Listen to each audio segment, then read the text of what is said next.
Hi, Ross Finnegan, my crate. So when I made three films, I made Home, Animals, and Refugee Special. I made all films as a dramatized aspects of real life. So taking aspects and stylizing them, or affecting them with narrative, or affecting them with implications upon them. Trying to take aspects of real life and portray them in a different way. First problems I had was with the GoPro footage. I borrowed a GoPro to shoot some of the shots while moving because I wanted to present an environment that people live in, um, and that just it just gave me these like blurred images that look cool but didn't have the effect I wanted. I wanted kind of clearer shots, but hey, they look cool. Um, I tried to download audio for Animals, which I'll come to later, and I just couldn't get it. I couldn't download the audio that I wanted, which I'll explain. So I had to change the concept and take the same concept but apply it in a different way. Um, I took so with and then with the Refugee Special, I took my own equipment and I shot loads of stuff, and then I realised that I was supposed to do a one take, and then I had no time left, so I took my own phone and I turned it upon myself, like a weapon. Um, so then I would edit that single take. I think I shot it twice, rather than just editing and editing and editing. Like, Animals took me a week because I think the edit's quite slick in it. But then I took Refugee Special, it's my best film in this module, and then I shot it in two takes and cut a lot of audio of it. So I did take a little bit of editing, but far less than anything else. What I do with my films, I stuck them up online everywhere. I took Home and chopped it up and used it as documentary photography, narrative in 6 images. So I took it and just removed the editing I'd done for the film, and then removed the retouching and just made it kind of clearer, and used it as portfolio work. Same as the others too. Animals I'll use as like montage editing, because I've done some works montage editing. My editing footage into montage is promotional work, like advertising trailers and stuff like that. And I think that's a very good example of that, just because it's quite slick and it's retouched quite well. Um, Refugee Special is a bit of an art project because it's a one take. It's a little less digestible, and there's less like it's less easy. Um, it's not as easy, so I think it's more art project, but I'm still really happy with it. It'll go on the portfolio as artwork. I'll probably share Refugee Special to other specific groups, concerning refugees or concerning, I don't know, maybe they don't like it, but hey, I'll share them. I might get some views or some traction on it. Then they'll live and die on my portfolio. Um, I made Home because I wanted to dramatise aspects of real life that we all do, and the worst. So I made my own thing. So then I got props and stuff. I borrowed stuff next door to kind of show elements that would detract from my own life. Like I used my own suitcases to show that I'd moved here, and then I included images of other people's stuff, basically, that might reflect that somebody else was involved. Then with Animals, I wanted to take aspects of real life, so I wanted to take the entire subculture of society. So I wanted to take liberals and conservatives, and I wanted to call it Jordan Peterson and the gender police. And not that I have any issue with either of them, but Jordan Peterson's a dick. And I wanted to make him a goose that goes around shouting at people. But then it was kind of hard matching up audio. I looked at it for days, and then I just said that this isn't going to work, because I just ended up just using a lot of Jordan Peterson's voice, and then anything I would put in just didn't really work beside it. So I love HBO boxing promos, I love trailers, and I love dramatic editing as blatant entertainment. I love those inspirational footage. So I used this dramatization of our own lives, going, yes, I've done this. So I applied it to this goose who attacks the window of the library. So the swan is the narrator, that big swan that knocked over my coffee at some stage. He's the narrator, and the goose is the thing being inspired. So the animals represent humans dramatising their own lives. So I applied aspects of humans to animals, and then inspired them with this like big like wild footage.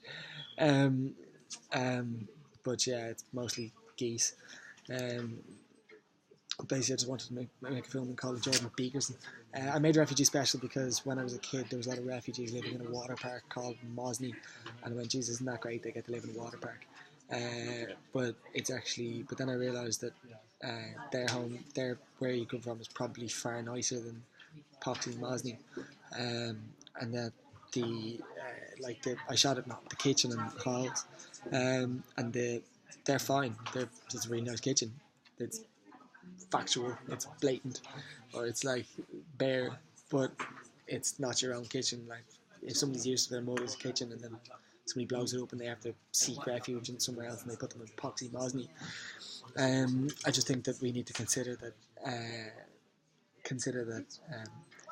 their home is better and they don't want to come here. So basically I wanted to show a Western or a mainstream narrative, like the BBC talking about rape gangs, like Muslim rape gangs specifically.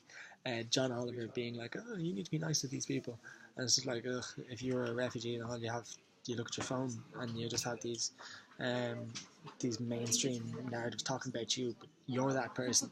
But it's just this constant barrage of information about you, and you're a refugee, but you're completely different to these refugees and these refugees, but they're always talking about just refugees when your story is completely different like everybody else. They have their lives the same as everybody else's. Narrative is narrativized, and they like basketball and they're sports people and they're liberals and it's like it's like this like narrativized consideration of like calling everybody a refugee, but then Jesus Christ, the range of people that come and seek refuge for a number of different reasons.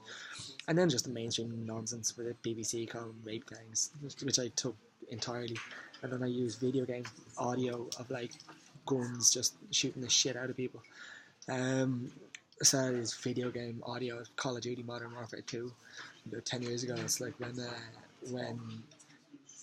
the game opens with a level where you just shoot a load of civilians in an airport as like a false flag attack trying to start a war, which is quite accurate considering the reason for a lot of war, and that's a possible thing, and that the BBC aren't talking about that, but they're talking about Muslim rape gangs.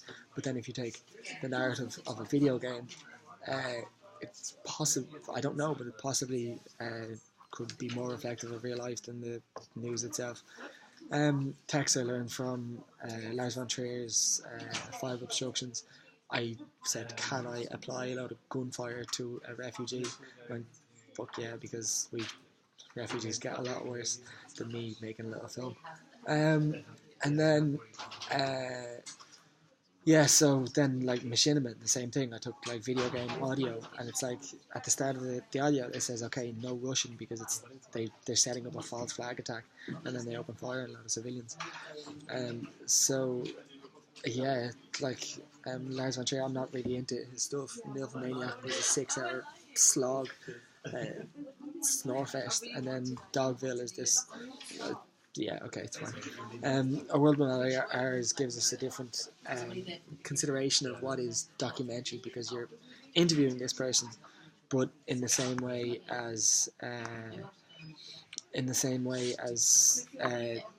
the ending of Gummo, where they break that fourth wall, it can be considered as interview because you're addressing the subject on camera. Okay, that person's acting, but Abu Yad is acting in his own way. He might be acting to portray his own truth, but then he's still acting in some way, or maybe he's not. Maybe he's being real. Who knows? So it just kind of questions the ideals of documentary and journalism integrity. And like with Refugee Special, they're talking about this refugees, ISIS escaping with refugees, which I think is quite really like bad out, because it's like unacceptable, because now people are looking at refugees and kind of going, are you ISIS? But anyway, that was part of the audio that I used in that film, and I think things like Gummo will question that, because question like what you see, because Gummo's probably more accurate at representing real life than the news is, yet it's so freaky It's like this psychological realism. Um, that was in a first consideration of Harmony Korine, where like I love Spring Breakers. It's the easiest of his films, but I love that film. It's like really dramatized, kind of easily, and then you have like a Britney Spears cover, which is just crazy. Um, pardon me, Britney Spears song. But yeah, like I found the consideration of dramatic elements as psychological realism very interesting. I also liked his consideration of American Beauty as positive rather than he says the negative. Basically, I think that you could take the opposite. So he says American Beauty can be taken um, as like a repackaging and making acceptable. I think we can take the acceptable and repackage it as something unacceptable that might gain some prowess or might gain some fame or coverage as a filmmaker. I like the artistic regimes and shortcomings of the notion of modernity.